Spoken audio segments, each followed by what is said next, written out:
हम ज्ञान को कहां से आया है इसके मूल की चर्चा में नहीं पड़ना चाहिए। ज्ञान समाज के, लोगों के, दुनिया के और अंतरिक्ष के कल्याण के लिए है या नहीं, वो ही देखना चाहिए। ज्ञान कहीं से भी आया हो, इसको स्वीकार कर आगे बढ़ना चाहिए। और ये यूनिवर्सिटी एक प्रकार से, एक और तो पूर्वी और पश्चिमी शिक्षा के दर्शन का मेल करने वाली यूनिवर्सिटी है, और दूसरी ओर ये यूनिवर्सिटी भारतीय शिक्षा दर्शन और आधुनिक रिक्वायरमेंट, आधुनिक जरूरियात, ये दोनों का मेल करने वाली भी यूनिवर्सिटी है। हमारा चिर पुरातन है, वो बहुत उत्तम है, मैं मानता हूं सर्वश्रेष्ठ है। मगर कोई भी व्यक्ति समय के साथ, कोई भी विचार समय के साथ, कोई भी दर्शन समय के साथ अगर बदलता नहीं है तो कालबाह्य हो जाता है। हमारा चिर पुरातन जो है उसको आधुनिक डायमेंशन के साथ जोड़ना ये बहुत महत्वपूर्ण है। हमारा ज्ञान मानव के लिए और मानव के आत्मा के कल्याण के लिए सर्वश्रेष्ठ। इसके साथ साथ ज्ञान और विज्ञान के क्षेत्र में अनेक विध परिवर्तन हुए। वो परिवर्तनों को समझकर आज के विश्व की जरूरियातों को समझकर हमने ये दोनों का सुभग समन्वय करते हैं, तभी एक संपूर्ण शिक्षा प्रणाली और एक संपूर्ण शिक्षा के लिए चिंतन खड़ा होता है। मैं मानता हूं कि ये यूनिवर्सिटी का काम, IIT का काम ये है, और आपके माध्यम से शिक्षा में बहुत बड़ा परिवर्तन करने जाएगा। यहां पर ढेर सारा डिटेल मुझे कुलपति महोदय ने भेजा है आपके अभ्यासक्रम के बारे में, आपके अलग अलग प्रकार के कोर्सों के बारे में, मगर मैं इसमें जाना नहीं चाहता क्योंकि आपको सब मालूम है।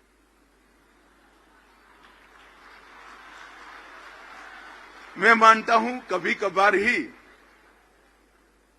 मैं एक जमाने में विद्यार्थियों के बीच में काम करने वाला कार्यकर्ता था, विद्यार्थी परिषद का कार्यकर्ता रहा हूं। अब राजनीति में जाने के बाद विद्यार्थियों के साथ बातचीत करने का मौका नहीं मिलता है, इसलिए टेक्निकलिटी में मेरे समय को मैं नष्ट करना नहीं चाहता। मित्रों, एक प्रकार से यहां से जो लोग, जो विद्यार्थी हमारे छात्र छात्राएं जा रहे हैं, वो आप यहां से शिक्षा के साथ जुड़ेगी। हो सकता है अलग व्यवसाय भी जीवन में कोई आप अपना लें, परंतु आपकी आत्मा शिक्षक की आत्मा रहेगी। और शिक्षक के लिए हमारे भारतीय संस्कृति में गुरु शब्द का प्रयोग किया है। गुरु शब्द गु और रू दोनों का योग कर कर बनता है। गु का मतलब अंधकार है, रू का मतलब प्रकाश है। जो अंधकार की ओर से प्रकाश की ओर ले जाता है वो गुरु होता है। जो बच्चा आपके पास आता है उसके अंदर अज्ञान का अंधकार भरा है, उसको ज्ञान के प्रकाश से उसकी समझ को, उसके कर्तव्य को समझाना और उसके जीवन को प्रकाशित करना, उसके माध्यम से समग्र देश का निर्माण करने का काम आपका है। जो बच्चा आपके पास आता है वो बच्चे को ज्ञान के प्रकाश से पल्लवित करना, अलौकिक बनाकर भेजने की जिम्मेदारी आपकी है। जो गुरु शब्द का एक सरल अर्थ भी निकाल ले तो गुरु का मतलब बड़ा होता है। तो अल्पमति लेकर जो बच्चा आया है उसको गुरुमति बनाकर भेजना है, और ये बच्चे को, ये विद्यार्थी को संपूर्ण व्यक्ति बनाकर भेजना है। शिक्षा का मतलब, शिक्षा का उद्देश्य रटी रटाई कुछ चीजों को पढ़कर, रटी रटाई पुस्तकों को पढ़कर, एक कोर्स के अंदर से आए हुए पेपर में स्मृति के आधार पर सवाल और जवाब लिखकर मार्क्स प्राप्त करना नहीं है। विद्या का मतलब है, शिक्षा का मतलब है अपने जीवन को, बच्चे के जीवन को सही रास्ते पर ले जाना, आपने उसके मार्ग प्रदर्शक बनना है, उसको रास्ता बताने वाला गुरु बनना है, तब जाकर आप शिक्षक का धर्म निभाओगे। गुरु ऐसा कहते हैं कुम्हार की तरह होता है। कच्ची माटी आपके हाथ में आती है, उसमें से अलग अलग आकार देना, इसकी क्षमताओं को पहचान कर, उसकी रुचि को पहचान कर उस दिशा में ले जाने के लिए इसको प्रवृत्त करने का काम आपका है। इसीलिए हमारे यहाँ गुरु को ब्रह्मा विष्णु महेश से भी बड़ा कहा है। और संत कबीर ने कहा, गुरु गोविंद दो खड़े काके लागू पाए, बलिहारी गुरु आपकी गोविंद दियो बताए। तो गुरु हमारे यहाँ ईश्वर से भी बड़ा माना गया है। परंतु ये कल्पना जो करी है, इसमें हमने आगे बच्चे को आगे बढ़ाने के लिए, उसको संपूर्ण व्यक्ति बनाने के लिए, इसको सर्वज्ञ बनाने के लिए, उसको जीवन का उद्देश्य बताने के लिए आपने आगे बढ़ना है। शिक्षक या शिक्षा कभी व्यवसाय नहीं हो सकता। शिक्षक के लिए शिक्षा व्यवसाय नहीं हो सकता। शिक्षक के लिए शिक्षा धर्म हो सकता है, कर्तव्य हो सकता है, स्वयं का और अपने विद्यार्थी का, दोनों का जीवन बचाने का, बढ़ाने का और सही मार्ग पर ले जाने का एक प्रयास होता है। शिक्षक कभी व्यवसाय नहीं होता। आज मुझे बताया हर्षद भाई ने, मुझे तो बड़ा हर्ष हुआ, मुझे मालूम ही नहीं था। मेरे क्षेत्र में विश्वविद्यालय है, मगर मुझे मालूम नहीं था कि आपको 4 पेपर जरूर पढ़ाए जाते हैं और उसमें से एक संस्कृत का पढ़ाया जाता है। पढ़े हो ना संस्कृत को? जरा जोर से बोलो भाई, पढ़े हो या नहीं पढ़े हो? सिर्फ पेपर देने के लिए पढ़ा है या समझे हो?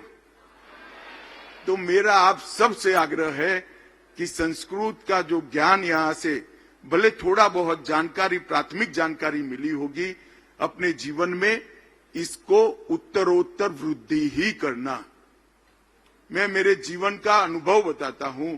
ज्ञान का खजाना, समग्र विश्व में ज्ञान का खजाना कोई एक जगह पर संग्रहित है तो हमारे उपनिषद, वेद और संस्कृत ज्ञान के खजाने में। एक बार इसका अध्ययन कर लोगे, जीवन में की कोई भी समस्या आपके लिए समस्या नहीं बन जाएगी। मैं आते वक्त संस्कृत के उपनिषद के श्लोकों को सुनते सुनते आया और मुझे भी मेरे जिन गुरुओं ने पढ़ाया था, आंख बंद कर चलते चलते आंख बंद कर उस गुरुओं को मैंने याद कर इनके चरणों में प्रणाम कर लिया। मित्रों, ये जो शिक्षा आज आपको दी है, शिक्षा को समझना है तो अपने आप को बड़ा करने की दिशा में जरूर जाइएगा। दूसरा मेरा आपसे आग्रह है कि अपनी भाषाओं को कभी मत मरने देना। मैंने दुनिया में कई देश ऐसे देखे, कई ऐसे देश के लोगों से मैं मिला हूं। मैं जब उनको पूछता हूं कि आपके देश की भाषा कौन सी है, कुछ लोग तो अज्ञानता से कह देते हैं अंग्रेजी है। फिर मैं पूछता हूं, ये तो इंग्लैंड की भाषा है, लिपि रोम की है, इंग्लिश आपकी भाषा कैसे हो गई? तो फिर आंख नीची करते कहते हैं हमारे देश की कोई भाषा नहीं है। हमारी दूसरी तीसरी पीढ़ी, भले आप अंग्रेजी माध्यम में पढ़े हो, आपकी जिम्मेदारी है कि भारत की हरेक भाषा को संरक्षित करना है, संवर्धित करना है, क्योंकि इसके अंदर हमारे संस्कृति का, हमारे इतिहास का, हमारे साहित्य का, हमारे व्याकरण का एक खजाना पड़ा है, वो अलभ्य खजाना है। हम सब ने हमारी भाषाओं को मजबूत बनाना और यहां से संकल्प लेकर जाइएगा। एनईपी का एक प्रमुख चीज है कि बच्चों को अपनी मातृभाषा में पढ़ाना है। जो बच्चा अपनी मातृभाषा में सोचता है वो बच्चा सबसे अच्छा विश्लेषक होता है। जो बच्चा अपनी मातृभाषा में सोचता है उसकी तर्क शक्ति भी बढ़ती है। और जो बच्चा अपनी मातृभाषा में पढ़ता है वो निर्णय लेने की क्षमता भी उसकी सबसे अच्छी होती है। और जो बच्चा अपनी मातृभाषा में सोचता है, मातृभाषा में पढ़ता है, वो अपनी संस्कृति, अपने इतिहास और अपने देश के साथ इसका जुड़ाव इतना मजबूत होता है कि कोई भी आंधी इसको तोड़ नहीं सकती, वो हमेशा भारतीय बना रहेगा। इसलिए मेरा आप सभी को विनम्र आग्रह है कि आप सभी ने जीवन पर्यंत जिसको भी पढ़ाएंगे, सामने जो भी होगा, इसको अपनी मातृभाषा पर गौरव भी पैदा करना और मातृभाषा के ज्ञान लेने के लिए इसके अंदर तृषा का भी निर्मित करना, ये बहुत जरूरी है मित्रों। अंग्रेजी का कोई विरोध नहीं है। भारत तो वो देश है जो ज्ञान के किसी भी स्वरूप का विरोध कर ही नहीं सकता। हमें तो हमारे पुरखों ने सिखाया है। मैं तो मानता हूं कि अंग्रेजी के साथ साथ बच्चा फ्रेंच भी सीखे बच्चा फ्रेंच, जर्मन भी सीखे, स्वागत योग्य है। परंतु गुजराती बच्चा गुजराती और हिंदी जरूर सीखे, आसाम का बच्चा आसाम की भाषा और हिंदी जरूर सीखे, तमिल बच्चा तमिल और हिंदी जरूर सीखे। अगर ये हो जाता है तो आने वाले दिनों में हमारे देश को आगे बढ़ाते हुए कोई नहीं रोक सकता। मित्रों, 15 अगस्त नजदीक है। आज हम 13 अगस्त के दिन आप दीक्षित होने चाह रहे हैं। परसों 15 अगस्त है और 15 अगस्त के दिन हमारे आजादी का अमृत महोत्सव समाप्त हो जाएगा। और मोदी जी ने आजादी के अमृत महोत्सव के अंदर कश्मीर से कन्याकुमारी और कामाख्या से द्वारका तक फैले इतने बड़े देश के अंदर एक चेतना, एक प्राण फूंकने का काम किया है, एक देशभक्ति का ज्वार खड़ा करने का काम। मैं इस एक साल के अंदर कई ऐसे कार्यक्रम देखे हैं, आपने भी देखे होंगे, मगर आपका ध्यान नहीं पड़ा होगा। मैं आपको बताना चाहता हूं, गत 15 अगस्त में इतने तिरंगे लगे कि देश आजाद हुआ तब भी नहीं लगे होंगे। हर घर पर हमने तिरंगा। 1857 से सन 1947 तक 90 साल तक आजादी का संग्राम चला। सैकड़ों साल गुलाम रहे हुए देश को गुलामी से मुक्त करने का संग्राम हमारी पुरखों ने, हमारी पीढ़ियों ने किया। और न जाने कितने कितने अनजान लोग अपने जीवन का बलिदान दे दिए। ये 90 साल सबसे बड़ा आजादी का संघर्ष विश्व में अगर कहीं हुआ तो भारत में हुआ है। मगर एक पल ऐसा नहीं गया जहां कभी भी आजादी के लिए संघर्ष नहीं। 90 साल का कालखंड, हजारों लाखों लोग बलिदान हुए और इसमें ना प्रदेश का बंधन था, न आयु का बंधन था। कहीं 17 साल के खुदीराम बोस हंसते हंसते वंदे मातरम कहकर फांसी चढ़ गए, तो कभी 85 साल के कुंवर सिंह ने अपने दाहिने हाथ से अपना बायां हाथ काटकर गंगा जी को दे लिया और फिर भी लड़ते रहे। और 85 साल का वो वीर बूढ़ा व्यक्ति लड़ते लड़ते शहीद हो गया। ये जो हमारी परंपरा है, मोदी जी ने नई पीढ़ी को इसके और प्रेरित किया, उत्सुक किया, इसकी जानकारी दी है और युवाओं के मन में देश के इतिहास के प्रति, देश की स्वतंत्रता के प्रति जिज्ञासा भी जागृत की और जिज्ञासा के समाधान करने के लिए कई रास्ते भी खोले। उसका उद्देश्य क्या है? मैं जब बच्चों से बात करता हूं तो कई बार कह देते हैं, अब हम क्या करें, देश तो आजाद हो गया, देश के लिए हम मर नहीं सकते, हम भी मरना चाहते हैं। मगर मैं हमेशा कहता हूं युवाओं को, देश के लिए मरने की जरूरत नहीं है, देश के लिए जीते हुए हमें कौन रोक सकता है। मैं मानता हूं मेरे सामने जो बैठे देश के लिए मर नहीं सकते, अब जरूरत भी नहीं है, देश सुरक्षित हाथों में है, किसी को देश के लिए मरने की जरूरत नहीं है। परंतु मेरा आग्रह है कि हम सब संकल्प करें आजादी के अमृत महोत्सव में इसकी समाप्ति पर कि मेरा जीवन मेरे लिए, मेरे देश के लिए होगा। ये तो कर सकते हैं या नहीं कर सकते हैं? अरे भाई बोलो, कर सकते हैं या नहीं कर सकते हैं? और मोदी जी ने आजादी के अमृत महोत्सव की समाप्ति के वक्त ही देश के 130 करोड़ लोगों का और विशेषकर युवाओं का आह्वान किया है कि जिस वक्त आजादी का अमृत महोत्सव समाप्त होगा 15 अगस्त 12 बजे जिस वक्त समाप्त होगा उसी समय से आजादी का अमृत काल शुरू होगा। अमृत काल क्या है? 2023 से 15 अगस्त 2023 से 15 अगस्त 2047 ये आजादी का अमृत काल है।